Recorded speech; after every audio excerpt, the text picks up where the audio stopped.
Hi, in this video I will be showing you how to collect data for the experiment where we vary the net force exerted on a system and see how that affects the system's acceleration while keeping the system mass constant. The system in question that we are going to use here is this cart and hanger. So the hanger here will pull on our system and the cart will carry these discs on it. And the way that this will go is we will put our cart on the track here, we will hang the hanger over this pulley, and we will let go and we'll watch the cart move. The motion of the cart will be measured by a motion detector at this end of the track. Now, the net force exerted on this system is the gravitational force on our hanger over here. So how are we going to vary the gravitational force exerted on the hanger while keeping the whole system mass constant? What we're going to do is we're going to start by putting a bunch of discs in the top of this cart. So there's these discs here, and then each time we want to increase the gravitational force here, we take a disc from the top of the cart and we add it to the hanger. And now what this does is it keeps the whole mass in the system constant. There's no new discs anywhere. We didn't take any discs out of this system. All we did is move it from here to there. So the system mass is constant, but because more of that system mass is hanging off the edge, there will be a larger gravitational force accelerating this system. And so if we let go of the cart here, we can see it move differently than before. For our next trial, we'll take our disc, we'll add it to the hanger. Now again, same system mass, but more force pulling on the whole system. We let go again, and there we go. That's what a trial will look like, each time measuring the motion with this motion detector. Now, let me show you a few examples of what the data collection will look like. First, I'm going to grab my phone and show you the system up close.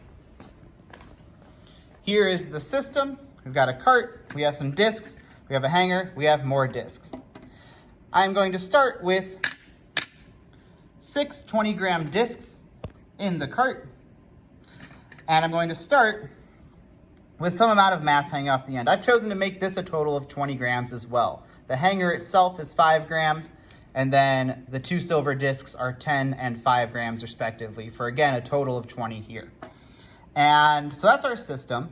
And our data table is going to look like this. The hanger mass is what we are varying. We're varying how much of the system mass is on the hanger, and the acceleration is the dependent variable. We're going to see how much the system accelerates. And our control variable is the system mass, the total mass overall in the system. I'm going to start by grabbing my system, putting on a scale, and measuring this system mass. So I grab my system here, walking over to a scale. Here's my scale. I'm going to turn it on. We're going to wait for the countdown here. And we're going to place my system on the scale. And we see that the scale reads 361.5 grams for the total system. So this 361.5 grams, I'm going to go back to my data table now. I'm going to write that here where it says system mass. 361.5. There we go. And now that's the total mass always. What's varying is how much of this 361.5 grams we have hanging off the edge. So, in trial 1, I said we're going to have 20 grams hanging off the edge. So I'm going to write a 20 there. And we're going to measure the acceleration with this motion detector. Let me show you how to do that. You'll want to make sure that your motion detector is plugged in to the LabQuest Mini, and the LabQuest Mini is plugged into the back of the computer. From there, you will click the document icon at the bottom of the screen to open up Logger Pro. If everything is done correctly, Logger Pro should automatically pick up on the fact there's a motion detector plugged in, and it will give you a graph of position as a function of time and velocity as a function of time. If you do not see this display, then usually the solution is to unplug this cable from the back of the computer and plug it back in. So give that a try if you're not seeing this screen. And now we can use this to collect our data. And so I'm going to do 2 trials and show you how to use this display once it's there. I'll go ahead and put my camera back so you can see what I'm doing.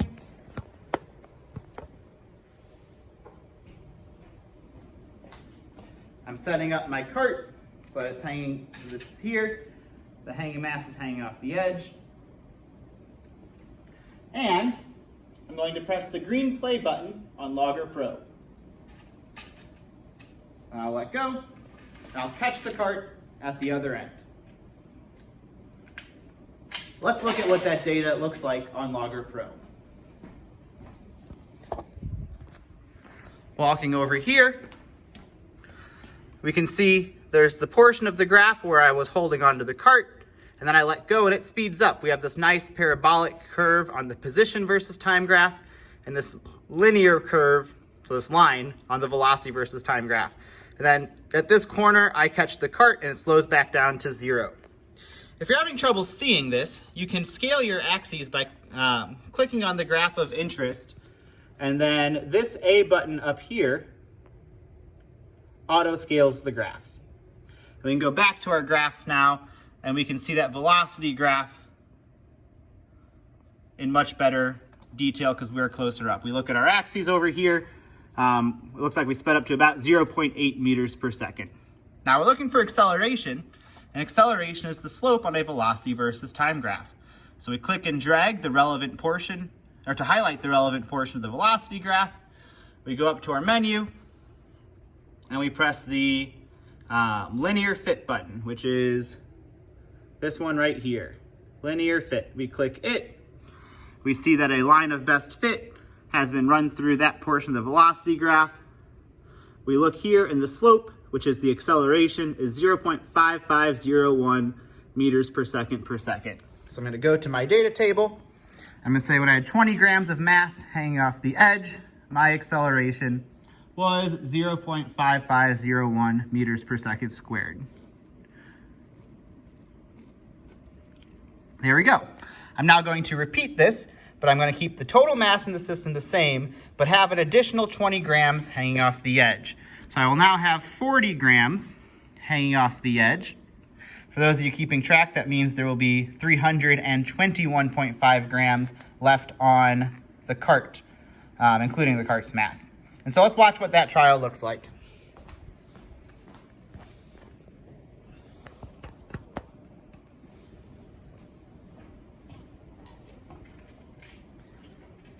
All my discs spilled out. I need to make sure they're all still there. Here we go. I've got the same system, but now I'm taking 20 grams off of the cart, and I'm adding those 20 grams to the hanger. And I'm going to let go. Well, actually, I'm going to record my data first, so press play on Logger Pro. 3, 2, 1. Catch it at the other end. And let's look at what our data looks like now. We're coming over here, and we're seeing that we have this line, and the line of best fit I had from before is no good because the portion of the graph that's highlighted is the wrong portion. So I'm going to come over here, X out of my old linear fit, re-highlight the new portion of the velocity graph, press the line of best fit button, and observe, look, that line definitely fits my data much better. And I see that the acceleration here is 1.089 is that slope. So I'm going to go over here. My next data point, when I had 40 grams of mass hanging off the edge, the acceleration was 1.089. And there we go. You'll continue in this fashion, taking more and more discs off of the cart, adding them to the hanger, and looking at how much more, as you increase the mass that's hanging off the edge, looking at the effect on the acceleration.